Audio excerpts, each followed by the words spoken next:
I welcome all of you to a very unusual session. Today, we are going to talk about life and death and all that lies in between. We all enjoy dark tales. We all love being scared. The sound of a door closing with a whine or a loud thud, the snapping of a twig, the jump scare of seeing a ghost up front, the slow movement across a dark corridor, the billowing curtain.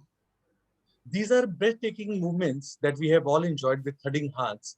And ghost stories are so popular today that almost all writers have tried their hands at it. Henry James had the turn of the screw, Wilkie Collins, The Woman in White, Daphne du Maurier, Rebecca. And sometimes writers just wrote one horror story and gained eternal fame. Bram Stoker with his Dracula and Mary Shelley with Frankenstein. Now the question is, why do we enjoy ghost stories so much? Is it because we are basically romantic at heart and like to believe in the afterlife? Or is it maybe because we like to face our fears? Whatever the reason, the truth is that we all just love to be scared, to feel goosebumps erupting all over our arms. And I'm delighted today to welcome a renowned and acclaimed writer, Venita Coelho, who is joining us today with her new book, Dark Tales, which, as the title suggests, has many, many dark tales. Venita Coelho is a screenwriter, novelist, and artist who writes across age groups and genres. She has been awarded the Sahitya Bal Academy Puraskar for her book, Dead as a Dodo.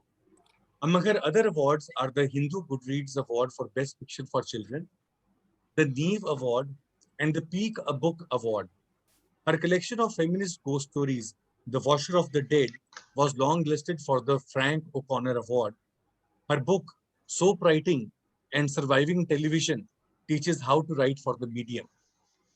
She has had a long career in film and television as a writer, director, and producer.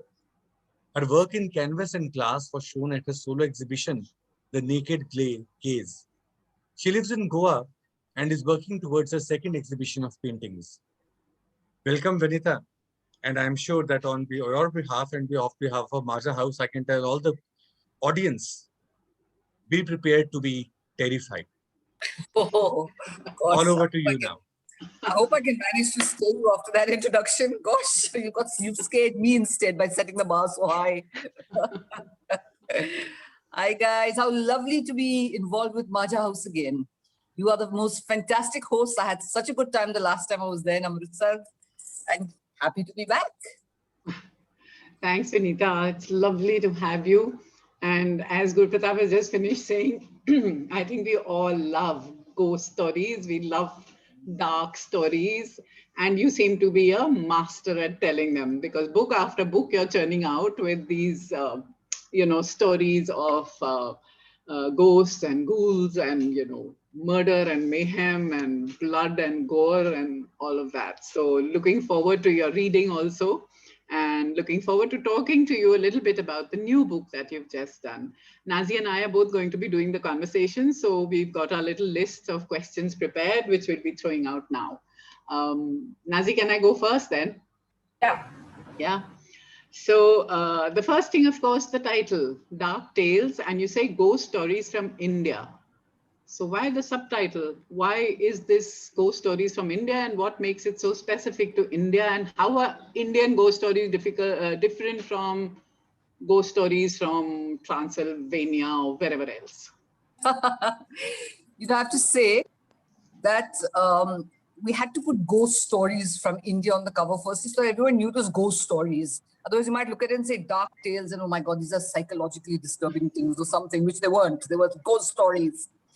And I put from India on it because I did a very specific thing with this book, which was I kind of said, what can I do to scare the whole of India? How do I write stories that kind of tap into some kind of collective unconscious that really scares every single person in India?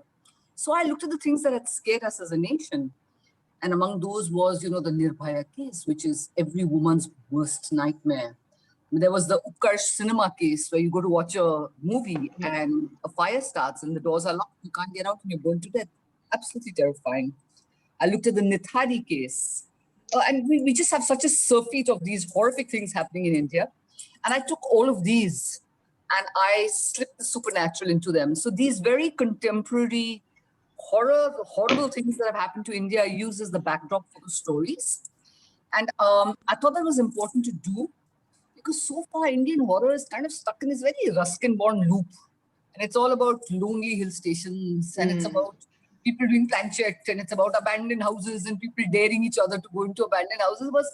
I was just bored. I was like, the English have gone and they've left behind this, these ghost stories. I'm fed up. Let's do something new. So I was very clear it had to be contemporary. It had to be something that scales of India. And well, ghosts, of course, ghosts. So that's why the title and that's why the little tag at the bottom as well. Yeah, also because it felt like a lot of the stories also have very, specifically Indian either names or contexts like Ram Lakhan and, like the one on the marriage, the Suhag Raat and stuff like that. So yeah, it does feel extremely like being placed in this space, apart from the fact, of course, the things that you mentioned about the kind of horrors that we've been witnessing in recent times, especially. Nazi? Yeah. Firstly, your mother's video was adorable. I bought this book just because your mother said, "This is my daughter's book, read it." I should tell her that. She'll be very happy. Yeah. Okay, Venita, 11 different stories, different characters. How much time did it take to draft, compile the whole book in total? How much time did it take? That's a slightly difficult question to answer because, I kind of write short stories in between longer formats to they're like palate cleansers for me, So if you've been watching MasterChef, after they eat one huge meal, they do little palate cleansers so it tastes good again. So that's it for me. When I'm working on a longer book, I'm working on some television work, I'm working on some film work. In between, when I just need to take a breath and step back, I'll do a short story. So these have been written across quite a length of time. And in little bits, it's very difficult to say how long they actually took. But short stories themselves are a very difficult format. They do take a lot of writing and rewriting because it's such a condensed format. You've got 5 pages. In 5 pages, you have to do everything that you would normally do in a novel. You have to set up the characters, you have to set up the backdrop, you have to have a full plot, and you have to have a twist at the end. Everything. And you have to get your audience to engage with the characters enough to be scared, because if they're not engaged, they're not going to be scared. So it's an extremely demanding format. So a heck of a lot more rewriting happens with short stories than it does actually with the longer books. So it does take its time, but all in little bits and pieces.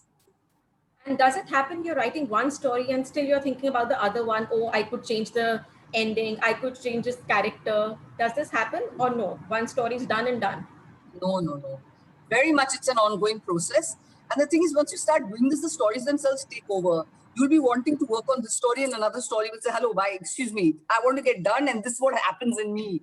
So, once you get into the space and you're starting to think like pretty obsessively about them, the stories come and they insist and you'll be working on one and you'll have to write another and then you'll have to write a third and then you'll have to come back. So I find that I bounce around between stories a lot in the beginning. Once you've got them all down, then of course it's a simple polish. But when you're actually creating the stories, you have to listen to them. And that happens a lot. I mean, stories come out of nowhere and just obsess you while you're supposed to be working on something else. So you have these lovely schedules, which you never end up following because you keep going sideways and doing other stuff. Yeah, it sounds like the stories have ghosts themselves. Yeah, actually, I do think they are. There are many stories that haunt you, and some of them have haunted me for years. I've just thought, I think the way to exorcise them is to put them down on the page. So yes, stories are a special kind of haunting all in themselves. Yeah, yes, sort this of one, the lost children. Sorry?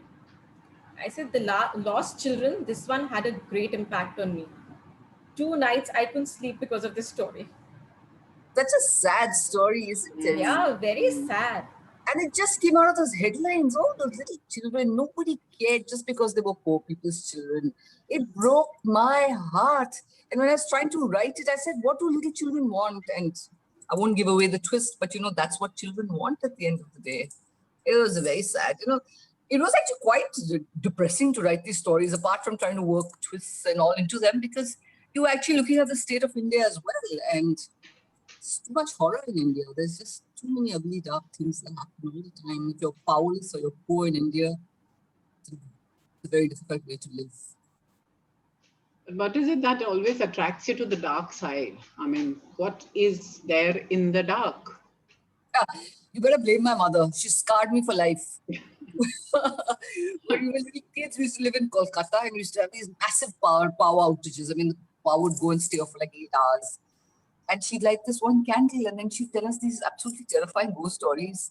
We were all these little kids, all the neighborhood kids would turn up and we'd be sitting far away. And as she told these stories, we'd get closer and closer. And then we'd all be clutching her and saying, and then what happened? We were all terrified and we couldn't stop. We had to know. I said, that's a really cool thing to do. I want to do that. I want to have people going terrified and still saying, and they're not able to stop. So really, blame my mom. That's where it all comes from. And what are the basic things you keep in mind while writing these dark tales to keep the reader's attention? There are different kinds of stories you can write, and the horror genre has all kinds of stuff. And one of the things that unfortunately in India we seem to be stuck with is the boo scare, where something jumps out at you and you go, oh, I'm not interested in that. It really doesn't interest me as a style of storytelling. I like atmosphere, because I think if you build atmosphere over the story, it gets far more scary because you're kind of looking over your shoulder all the time. And I think if you build atmosphere and then add a boost scare, that's a really effective story. So for me, I definitely look at atmosphere. I definitely look at a twist, because I think the unexpected should await you around the corner. It shouldn't be like you're expecting a ghost, you turn around the corner, you see a ghost. And boring. So there should be a twist in the tale, and working out a twist in the tale can be really difficult to do. So that's it really for me. I also think that while you're writing a little bit, you have to, after you've written the story, you have to step back and read it like a reader to be able to figure out where does it scare, where does it not scare. So there's the being completely immersed in it, and then there's the being completely objective about it to see, okay, just technically, how does this thing work? So that's really what helps me put together a story. so Nazi, another question, or should we go right into the reading? I think we should go into the reading because everybody's waiting for the question. Let's scare everybody now that you've told us all this stuff. And which is the story that's telling you that it needs to get out today? I'm going to read Devdas. Okay. So when I worked in Mumbai, one of the things that really, really impacted me was the first series of bomb blasts that happened all across Mumbai. And I think this story kind of eventually came out of there. So, are you ready? So the story is called Devdas, and this is how it goes. Steady, steady, said Aleph. He was sweating, even though the fan was going at full speed. Bay's hands were steady as he lowered the fuse. This was the crucial part. A slip and it could be the end of them. The only sounds in the room were the steady hum of the fan and Aleph's labored breathing. Then came the sound of the door opening. Aleph's head snapped up. Bay froze with his hands ahair from the device. There were 3 locks on that door. No one could open it. Aleph couldn't believe it. A man stepped into the room. His head was down and he looked preoccupied. He paused for a moment and then began to walk towards them. He was heading straight for them. In a panic, Aleph fumbled for his gun. It all happened simultaneously. Bay lowered the fuse into the device. Aleph lifted his trembling hand and pulled the trigger. The explosion of the gunshot was huge in the tiny place. What the hell? Are you nuts? Said Bay, reeling back, hands over his ears. Shit, you crazy bastard. Then he looked up and he saw the stranger. He scrambled back from the table. Aleph was staring at the stranger, his eyes wide, his heart thudding. The man hadn't seemed to notice the gunshot. He walked past them to the kitchen. Aleph was trembling so much he could barely speak. The bullet had gone right through the man. Bay stared at the hole the bullet had punched in the plaster opposite. Aleph looked around. The door is closed. He came through it. What happened? Bay said, what the fuck just happened? Who is he? I think he's a ghost, said Aleph. Bay stared at him in disbelief. Then he tiptoed to the kitchen and peeped in. The man was busy at the kitchen counter. In the light from the windows, he was not entirely substantial. The light passed through him, filling him with a soft glow. He was an ordinary-looking man, dressed in a rumpled shirt and pants. He wore spectacles and looked deeply preoccupied. His image didn't hold steady, but faded slightly from time to time. He was intent on his task. "What's he doing?" asked Aleph, not daring to look himself. "I think he's making himself a cup of tea," said Bay. They both looked at each other, not knowing what to say. The ordinariness of what he was doing had calmed them down. The ghost seemed to have no idea that they were there. He made his tea and then walked into the living room carrying an invisible cup. He fumbled, picking something up and then wagging his thumb up and down. "What's he doing now?" asked Aleph. "Changing channels, watching TV," said Bay. He was fascinated. "Come on," said Aleph, "I'm getting out of here." "Shh, he doesn't know we're here," said Bay. "And if he was going to kill us or whatever, he would have done that by now." He lit a cigarette and sat down to watch the ghost. "Are you mad?" said Aleph. "We can't stay here with a ghost." Bay shrugged and looked at him. "We can't leave." It was true. They couldn't leave. They had found the house a week earlier. It was a nondescript flat in a middle-class colony in Dahisar, and they'd rented it for a month, though they never stayed more than 2 weeks in any place. They had been moving for over a year now. A series of anonymous houses, a series of cities, a series of jobs. Staying ahead of the police was not easy. They had been given a strict set of instructions that covered every eventuality, except, of course, a ghost. Aleph broke protocol and put a call through to Sifra.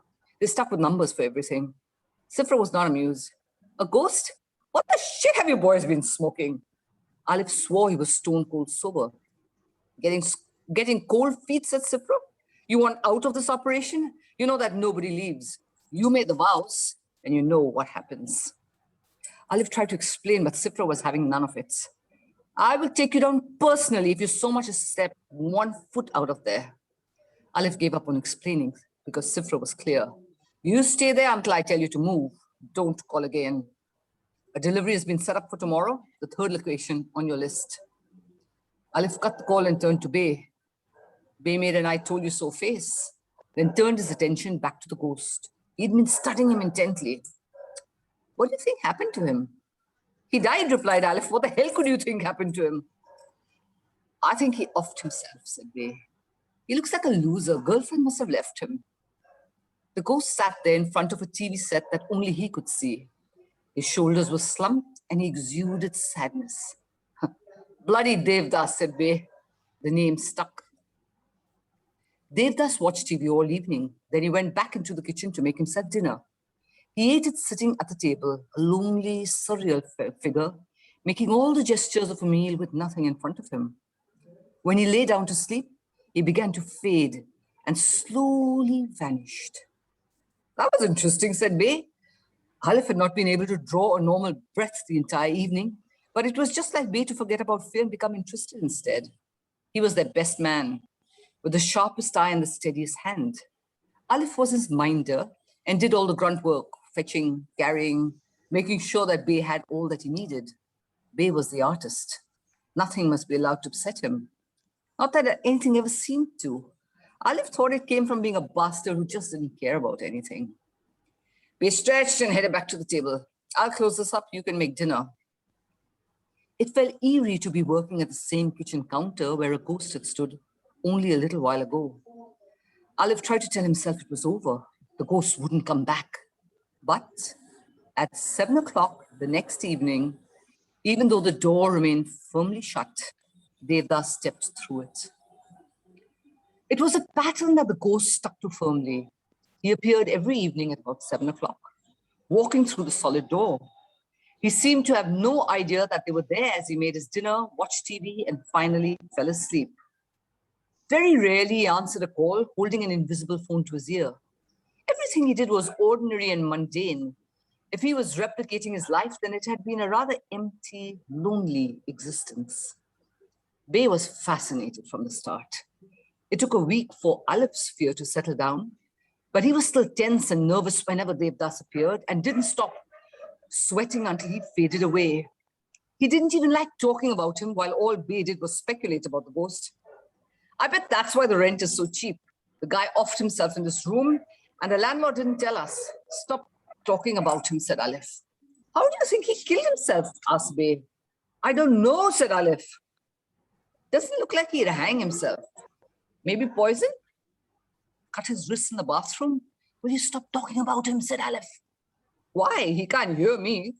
Bay raised his voice and shouted at the ghost. Hey, Devdas, how did you die? The ghost was slumped at the table, but he raised his head and then tilted it, listening intently. Hey, he heard me, said Bay. Aleph didn't like it at all. Leave him alone. Just finish the damn work and get out of here. They settled into an uneasy sort of coexistence with the ghost. Bay liked to finish all his work before Devdas appeared, so he could spend his time watching him intently. Aleph avoided looking at him and went to great lengths to pretend he wasn't there at all. One day, 7 o'clock came and went with no sign of Devdas, and Bay began to worry. He's late today. Wonder what happened to him. Happened to him? He's a ghost. What can happen to him? It was almost 11 when the ghost appeared. He slumped through the door, tiredness in every line. Devdas, said Bay enthusiastically, as if he was greeting a friend. What happened, man? They make you work late at the office? Devdas gave no sign of hearing as he walked to the kitchen. A few minutes later, Bay triumphantly declared, he's an accountant. Who? Asked Aleph. Devdas, said Bay. It's the last week of March. He's going to be late every day. All companies close accounts at this time of the year. Stop it, said Aleph. Stop getting so involved with him. Something could happen. Bay only laughed at him. Come on. This is the craziest thing that I've ever seen. It's better than television. I love it.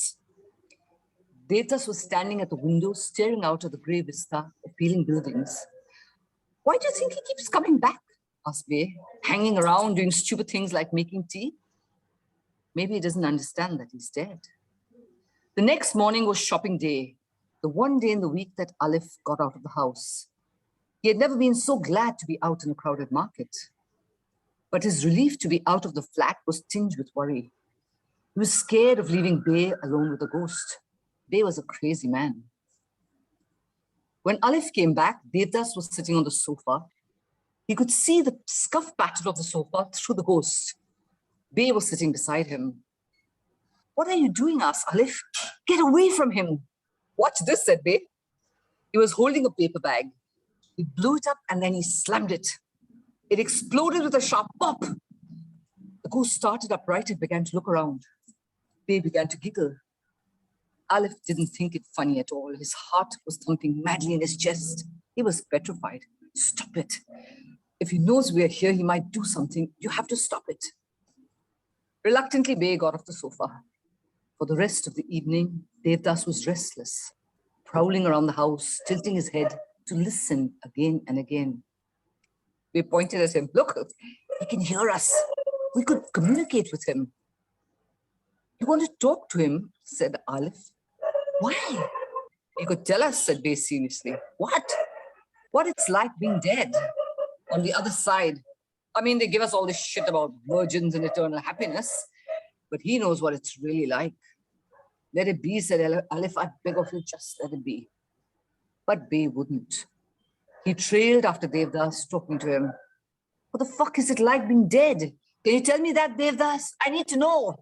What is it like being dead? Talk to me. Devdas cocked his head as if he was hearing something very, very faintly. Bay continued to talk to him, yelling all the while, come on, bhai, you can hear me, talk to me. A look of fear began to grow on Devdas's face. He was definitely hearing something. Stop it, said Aleph, leave him alone. Come on, said Bay, and he slammed his hand on Devdas's shoulder. His hand went right through and hit the sofa that Devdas was sitting on. Devdas sat up looking around wildly. He had felt it. Aleph grabbed Bay and pulled him away from the ghost, slamming him against the wall. I said, stop it. Bay was manic, screaming excitedly. Yes, yes, I'm here, Devdas, I'm here. Aleph held him against the wall, too scared of what he would do if he let him go. The ghost, meanwhile, ran to the other room. He came back and began to hurry around the room, grabbing things that they couldn't see. What's he doing? Asked Aleph with a feeling of dread. He's packing. I think he's leaving. Devdas finished his frenzied, invisible packing and ran to the door. He passed through it and was gone. We sagged against the wall. He's gone. Maybe he won't come back, said Aleph. He was praying that he would not. He'd had enough of living with a ghost and a madman. By dinner, Bay had started to see the funny side of it. I scared a ghost, he said. How cool is that, I scared a ghost? He whistled as he worked that night. Aleph sat nervously beside him, saying, steady, steady. 2 more days, and they would move on. It was almost done. A new safe house had been found for them. He sat there watching Bay putting together the wires and the gelatine. They put the bombs in mundane objects. A child's school bag, a tiffin carrier, a box of sweets. He had no idea where they went. Sometimes he would read of a bomb in a paper and wonder if it was one of theirs. He had a feeling that this recent lot had been stockpiled for something special. It had been all right when he was devastated by grief and so angry he felt he could destroy the world, but his anger had slowly cooled. But now they were actually making bombs and real people were dying. He wasn't any longer sure. Somewhere down the line between collecting materials and delivering the final products, he had started to wonder.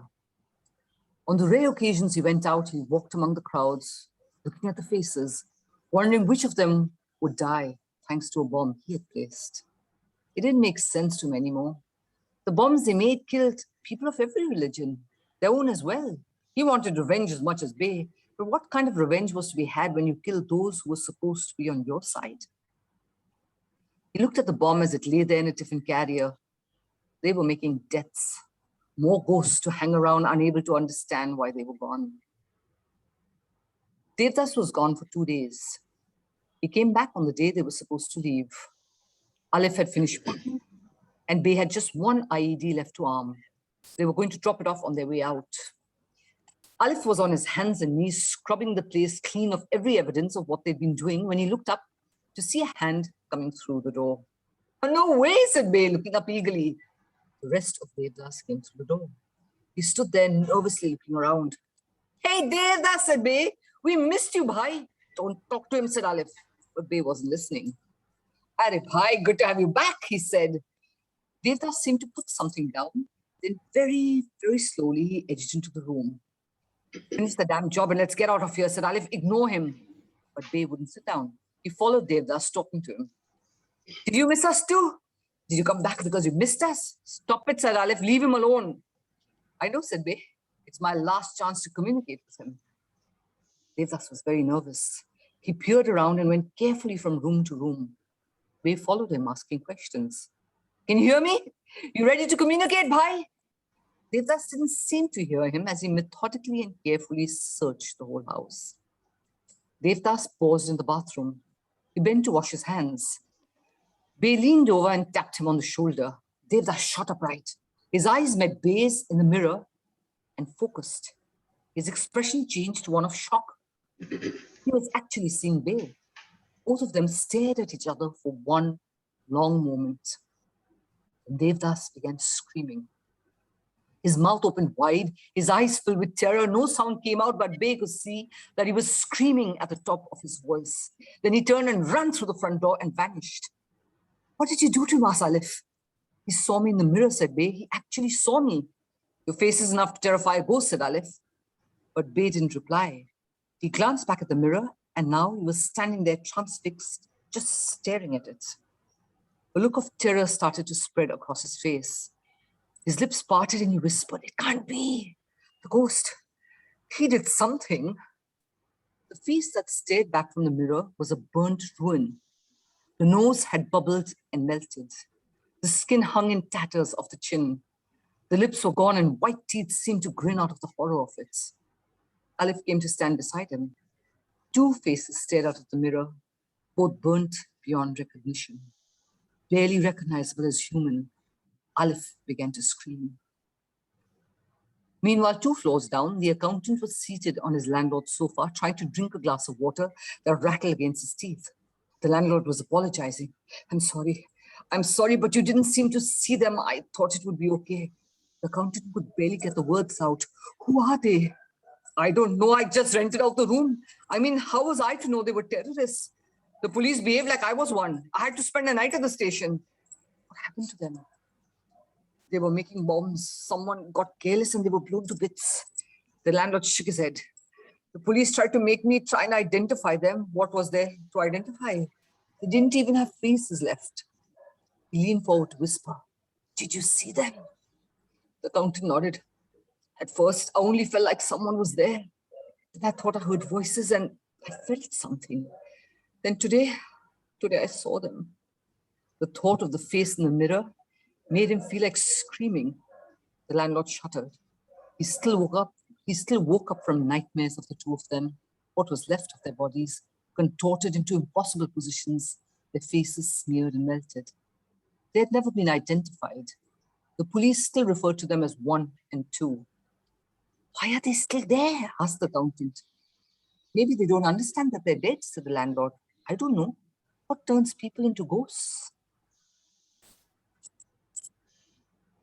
Dark tales. Wow. Oof. Fantastic, Vanita. Really. Wow. Okay, so what does turn people into ghosts? I don't know. Half the fun is speculating, isn't it? I really don't know. I think my personal theory is that if you're attached to something, you hang around. And I think maybe if you've experienced extreme disturbed emotions at that point, you just can't let go. I think staying a ghost is about not being able to let go, really. That's my theory. Yeah, because like Nazi talked about the children, the little children in that other story, the lost children. That is quite the most, what should I say? It really doesn't let you go once you've read that story, because those children, they stay with you, and what happened to them stays with you. And despite the fact that you're reading all of this, when that whole Nithari case was going on and it was hogging headlines and we were all reading about it, and yet, the true horror of what happened to those children, I think really grips you when you read this story, because you really made them come alive. Each one of those little, fingers that reach out and hold your hand and touch you and just float in and out of the shadows. Yeah, I think that was one of the I'm most glad you pregnant. feel that way, because one of the things that disturbed me the most about Nithari was that the kids were anonymous. The horror was reported, but the kids were still anonymous. Nobody really cared about the children. I think it was just the quantum of children that seemed to grab headlines. And that's what I really felt. I said, let's make people feel like these kids matters. These kids existed. So I'm glad I managed to pull that off. Yeah, definitely, definitely. And then, of course, also the one that, about the cinema hall, because I like the way you've picked up on all of these little things which are part of India's gory history, of crimes that have been reported and yet have sort of slid away, because every day some new horror greets you. So even the one which is, Jan, I think it's called, isn't it? The one in the, yeah, that also is just recreating that. The third thing that, in Ram Lakhan, for example, with the conjoined twins,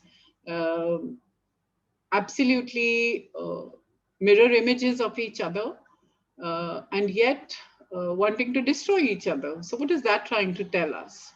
I mean, I was very disturbed when I read about the entire Naxal movement in India. And it just seemed to me that the poorest of the poor, when they're pushed to the wall and they have nothing, will take up arms. I mean, if you don't do your duty as a government, what do you expect? And one of the things that really horrified me the most was that entire Salva Jurum, where what the government did was they armed fellow tribals and paid them and unleashed them on their brothers. So, that's actually a metaphor for that. Yeah. Two brothers were joined, and if one dies, the other will die, and they know that, and still they turn on each other. So to me, that's really a metaphor for the situation. And I genuinely think that horror is a genre that is so perfectly poised for social commentary. I mean, the very first horror book, Frankenstein, if you look at it, Frankenstein is social commentary. It's about what happens when man tries to play God and tries to create creatures. And that's absolutely valid today, as it was all that time ago when Mary Shelley wrote it.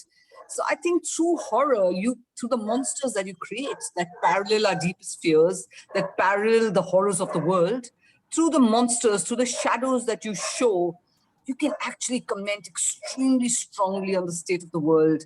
And I think that's what I really try to do.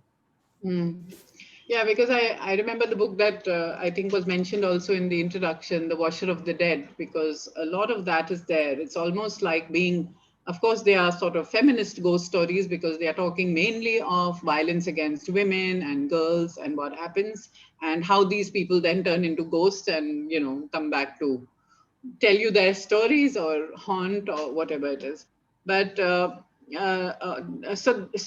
there's a sort of a latent kind of activism, if you want to call it that, and that you're trying to put out there, and it's through this really unusual medium of a ghost story, which is, I mean, one wouldn't imagine that.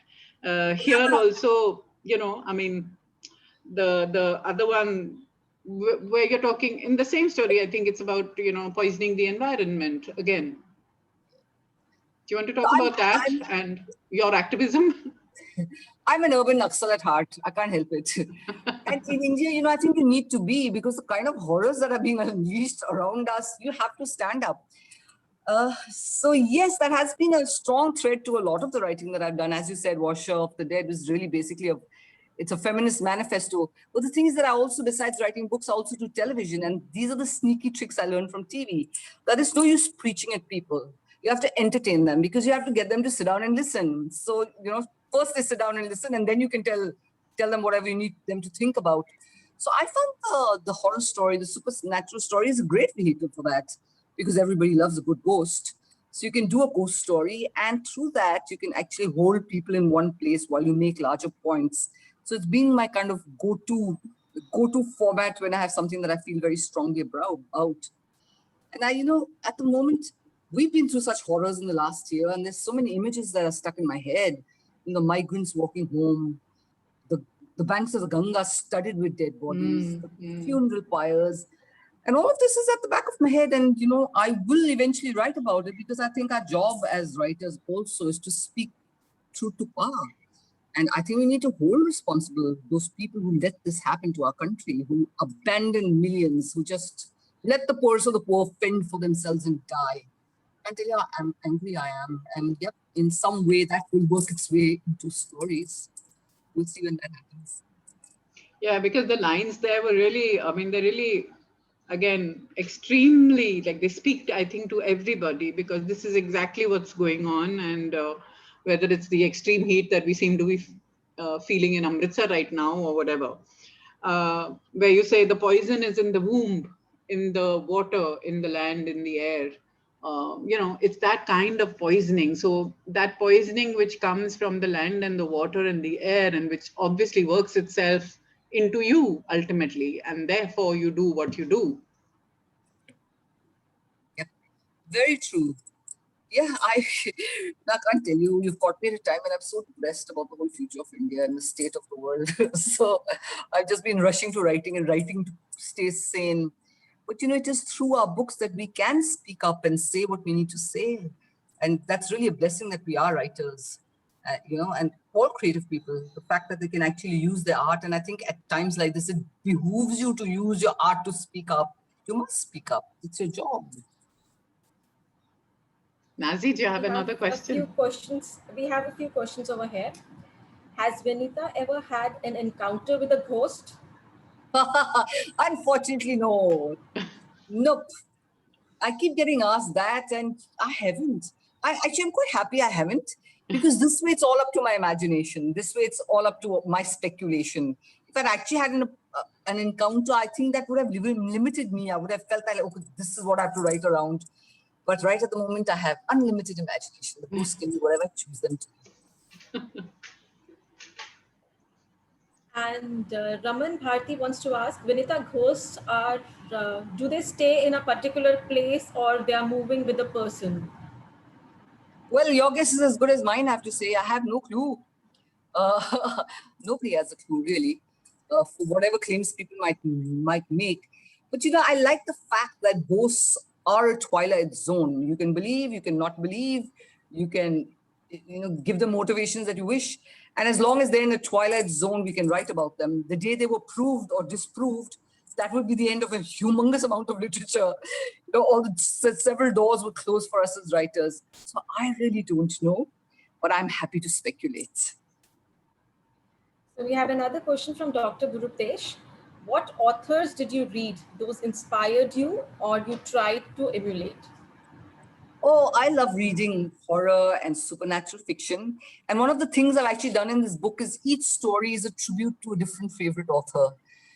Because one of your pleasures as a writer is trying to figure out how other writers write and what makes their writing tick. So I kind of read a whole lot of Stephen King and kind of submerge myself in it, and then channel Stephen King to write a story. And then I'd read Susan Hill and try and write a story like her. And then I'd read Clive Barker. Clive Barker's in there, and Chuck Palahniuk is in there. So yeah, the book has actually tributes to several of my favorite authors, more in the tone and the space that they wrote in than as in actually writing in their style. But that was great because I decided to do that. It gave me the freedom. I could give myself permission to read widely. So I just spent a lot of time reading lots and lots of supernatural fiction. It was great fun. Any excuse. I have another question, which is about, all of the stories are set in India, except that you have these two. So one which is in the US with Halloween around that. And then the other one is of that typical ugly American wandering the streets and looking for the Indian experience and so on. Tell us a little bit about these and how did they wander into the book? Well, that's just my sense of humor getting carried away. I've actually written a book on Kashi. I was in Kashi researching it for a while. I was writing about the sacred geometry of Kashi. And we just kept encountering these foreigners who were appalling, actually. The backpacker tourists who were there to smoke dope. And we're like, oh man. After a while, I just got irritated. I was just so irritated and cranky with this whole American instant pop mysticism, land in Kashi, go and gape at the funeral pyres and say, oh man, the fire's been burning forever. It just irritated me. So I just wrote a book, wrote a story that was based around one ugly American, and it took out of my andar ki bhadaas nikal aayi. I got really mad. And the one that's set in America is actually built around Michael Jackson's Thriller. Because at some point, somebody asked me, what Indian ghosts are there? And the only answer I could give was Indian ghosts. Indian ghosts, I said Vetal. And Vetal is such a peculiar vampire, Yeah. He hangs out on the back and he tells stories and asks questions. So it's a completely absurd kind of vampire. So again, from that thought and Michael Jackson's Thriller, which I saw when I was a kid, and they had all that makeup on their face, and we were like, oh, this is so exciting. So those two thoughts came together and Thriller was built out of that. Yeah, and the other story, which again I found really scary, was the one of the the girlfriend and boyfriend who are traveling on the train, and then the boyfriend gets off, and then what happens? Of course, it's a take on Nirbhaya and all that, and I wish Nirbhaya had done that, but yeah.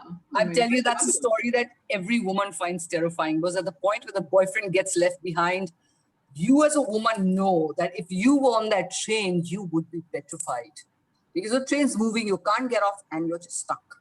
Like that to me is really, see, my hair just stood while I said that. Yeah. That to me is the worst case scenario.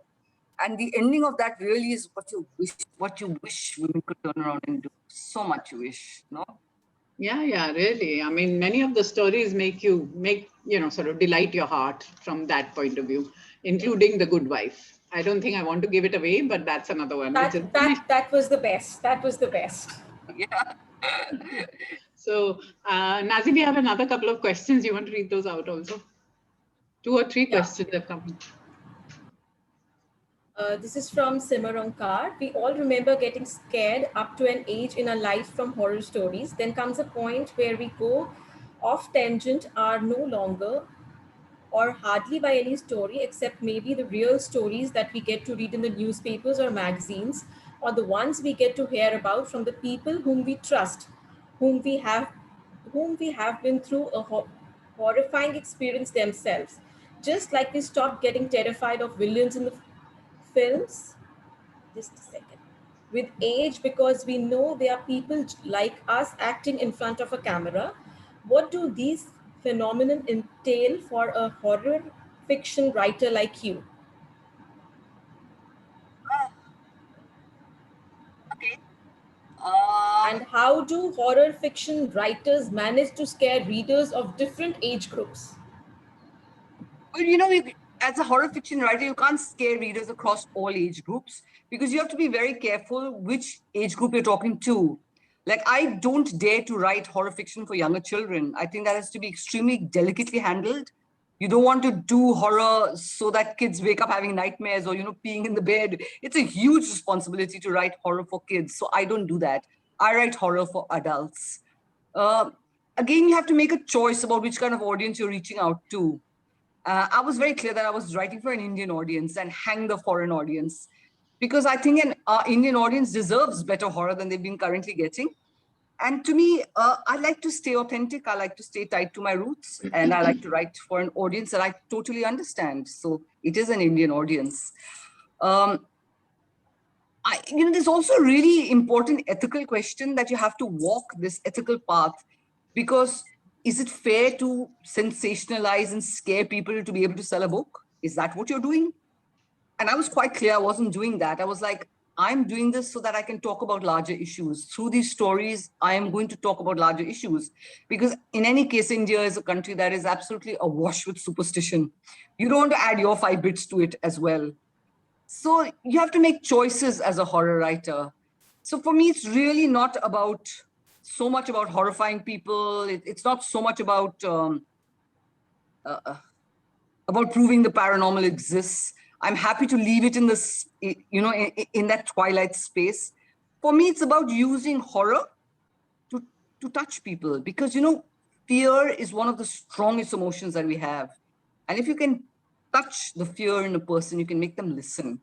So that's really where I come from as a writer, if that answers the question. And Good Pratap has this question. Have you ever had an unexplained experience? Unfortunately, no. Not so far, but I must tell you that our family is totally full of ghost stories. We have a family collection. Now, I don't know whether these are made up, whether they're real. Everybody in the family swears that they're real. So in our family, we have a collection of stories called Uncle Melville stories. So Uncle Melville was my mom's granduncle. And the family has a family house in Bareilly. And when he was very tiny, he was about 5, 6 years old, all these Aghori sadhus walked past the house. And he was so fascinated by the way that they looked that he followed them and vanished. And he didn't come back. He came back like 20 years later. One day there was a knock on the door and they opened the door and Melvin was standing there. And he'd spent all that time with the tantrics and he'd done all the things that they do. He'd done all of the tapasya that they'd done, all the strange things that you keep hearing. And finally, he got so frightened by what he was doing and by the powers that they had that he ran away and came back home. And all of Melville's stories tell you the strange things that happened around him. And I'm going to share one with you, which was the one that really scared us when we were kids. So he stayed, he came back home and he stayed, and he had several brothers. So one day they were all sitting in the angan of this house. And one of the brothers said, "Chalo, let's go pigeon shooting. We'll shoot some pigeons and we'll have pigeon roast for dinner." It was very hot. So Melville said, "Why do you want to go? We'll get pigeons in any case." So I said, "Where will you get pigeons from?" So I'll get you the pigeons. And he just looked up. And there was a chhajja with all pigeons sitting on it. And he started muttering something, looking at the pigeons, and the pigeons started falling one by one. They'd fall into the angan, go prat, prat, prat, prat, prat, and die. One after the other. There were just these pigeons falling, pat, pat. Of course, nobody touched the pigeons. They were terrified. But that's one of the Uncle Melville stories. So we have lots of family lore that's nice and scary. Nothing that I can swear to or testify myself. That sounds quite awesome, but horrible, horrible. Especially if it's pigeons or if it's any birds, since I've got a real phobia. But so how do you like the coincidence that you share your surname with Paulo Coelho? I mean, there must have been some interesting misunderstandings. It's not actually a coincidence, I have to tell you. We are both the victims of colonial oppression. Because the Portuguese, as you know, rule Goa, and the Portuguese rule Brazil, where he came from. And in Goa, when they converted entire villages, what they would do was they would change the surname of the entire village. And in a very colonial way, I mean, they chose to give names that were animal names. So, Lobo is actually wolf and Coelho is actually rabbit. So they did exactly the same thing in Brazil. So that's how Paulo Coelho has a surname called Coelho. He is a victim of colonial oppression. That's how we share the same Coelho surname. So that's interesting. Tarundeep is asking you, Venita, has someone ever reached out to educate you on how it actually is with the paranormal? Any readers who have had any experience and them being eager to share that with you? Yeah, I keep asking people because I'm very interested to find someone who has an actual paranormal experience, and I've never yet come across anybody. They'll always tell you a story of something that happened to so-and-so and that one and this one, but I've never come across anyone who's had a genuine paranormal experience. I've read the literature, of course, but yeah, I'm on the fence. I'm really on the fence about whether it exists or not, but being on the fence is great when you're a writer. You get to see the entire view from either side. And then you decide what you want to write. Yeah, and also like we've been talking, because yours are, okay, so they're scary and they're dark and all that, but that darkness, I think Foster said so long ago, it lives within you. So whether it's the good or the bad, it's all there. And then what pops out at which point is, and whatever you see outside is very much what's, I think, also inside of yourself. Do spooky stories have to be necessarily horror stories? I completely agree with you, actually. It's we who cast the shadow and it's our demons that haunt us. And I think the best of horror literature gets that. The best of horror literature rises above boo, and taps into saying something about the larger human condition. That's what really works. So that's the question that I also read out. Do spooky stories have to necessarily be horror stories? Is from Gurupdesh Singh. Yes. Yeah. I'm sorry, Preeti, it's suddenly very soft and I can't hear you very well. Okay. So it is, do spooky stories have to necessarily be horror stories? Not necessarily. I mean, the genre itself is enormous. There's all the way from subtle horror like The Turn of the Screw to all the way to, gore and spatter like the Books of Blood. There's a huge range of writing. You can do very, very subtle stuff. You can do, subtle little ghost stories. You can do gothic. It's an enormous genre. So spooky stories don't necessarily have to be horror stories. Horror itself is a specific genre. And I'm not quite sure that we're correct putting the tag of horror stories on Dark Tales. It's not actually horror stories. These are supernatural stories. I was not aiming for horror. I was not aiming for blood or gore, really. They're set against the backdrop of horrific things. But I was hoping to slightly subtler stories, more in the supernatural space, really. Nazi, do you have There's more another questions? one which has come to me. Yeah, there's one more question. Do you see any similarity between ghosts and black magic? Do you want me to repeat the question? I don't actually. I think they're two completely different things. Again, on black magic, I'm on the fence. I don't know whether it works or not. But I do believe that there are many, many, many things that we cannot explain by science. And I think that the more that science shines light on certain areas, the more remains unexplained. So I don't think they're necessarily connected. Though, of course, the great legend is that like Akhoris and Tantrics use black magic to capture ghosts. I don't know, I don't know. I don't know where you draw the line between superstition and reality and what someone has experienced. I really don't know. So I'm not going to comment on that because I just don't know enough to be able to comment. I've not had any sort of experience that allows me to comment on it. I think that was the last question, Preeti ji. Nazi, did you have another question which you had yourself? I've got one here saying, is penning my granduncle's stories. Granduncle's experiences on your mind. That will be very interesting. Maybe. And Uncle Melville's stories should be written down. They're like really seriously scary. They'll work their way into another book at some point. Yeah, because it's a whole new, even with your mother sitting by the fireside or whichever candle light, and then just, having these kids around and telling tales. I mean, it's such a fantastic image as well. What about your painting? Does that come into the writing at all? Or does the writing go off into the painting? I must say that when I write books, all of my books have actually started with images always. It's always an image that I see, kid in darkness. So it's a series of images. And then I try to figure out how the images are connected, and that's how the story grows. So because I paint, I have an extremely visual way of approaching writing. It always has to start with images. When you're doing short stories, the approach is actually far more technical, I must say, because short stories are so much about structure. If you don't get the structure right, the story is not going to work. When you're doing long format, you can start with images and work them over a long space of time and work out a plot. But for short stories, I don't really get into them that visually. I will have a couple of thoughts or images in my head. A couple of the stories came out of images. I mean, the Nithari-based story was definitely, I had this image of a man pulling up his bed covers and then children cuddling up to him, except the children aren't there. There was nothing under the bed cover. So it started with that image. So yeah, I think visually, a lot of my stories do start with images, but not so much short stories, not so much the short stories. I have one more question. You've written for television, for children, and these dark stories. Which one do you enjoy the most? Writing for television, children, or the dark stories? I think a writer has fun when they work across a huge palette. So when I'm writing kiddie stories, I'm thoroughly enjoying them. I'm laughing, I'm making them fun, I'm making them light.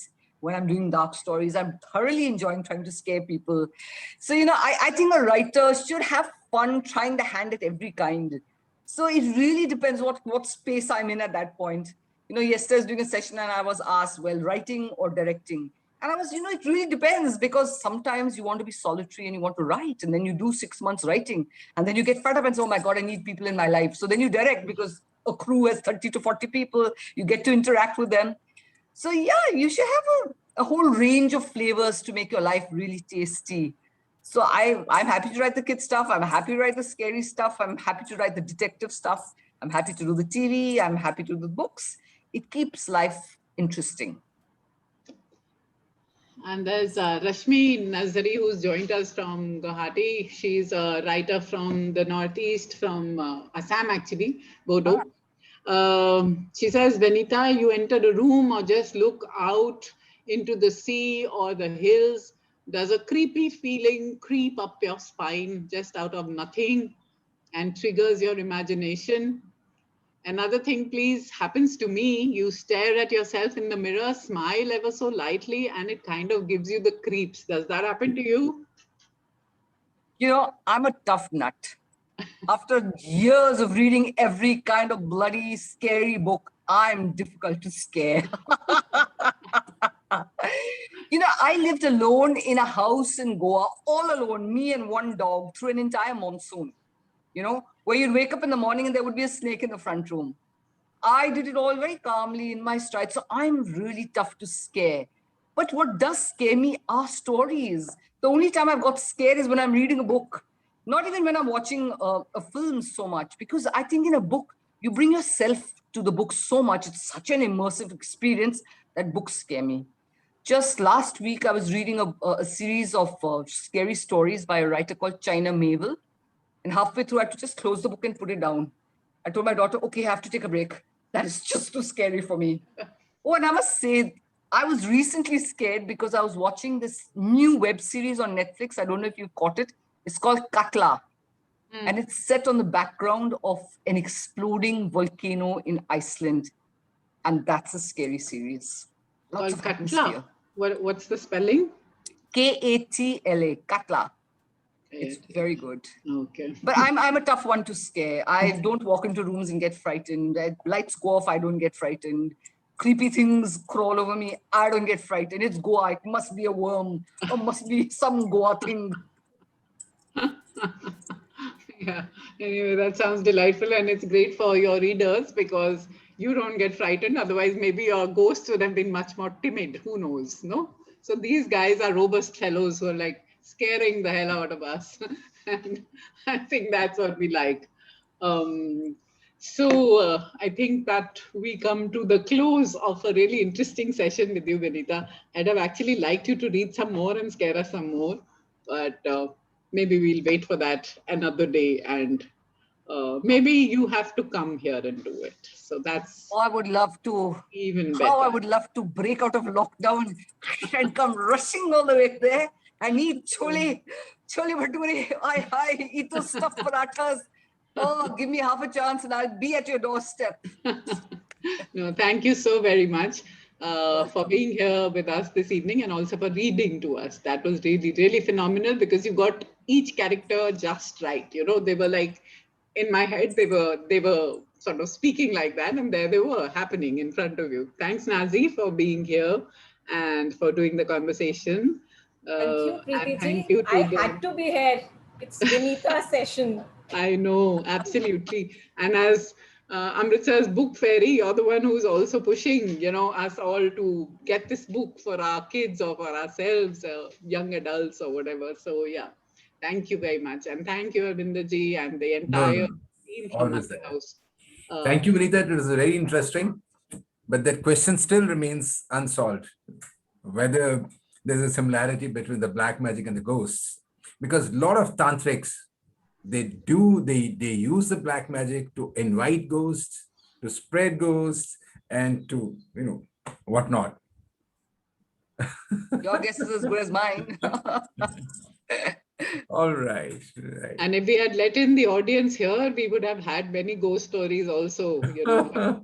That again would be nice in a live session at Maja House, when we can have a bonfire and we can all tell our favorite stories around it. Thank you once again. Thank you very Welcome. much for being here, Vanita. All right. Thank you. Welcome. Bye-bye. Thank you Good so night. much, Vanita. Thank you. Welcome. My pleasure. Good night.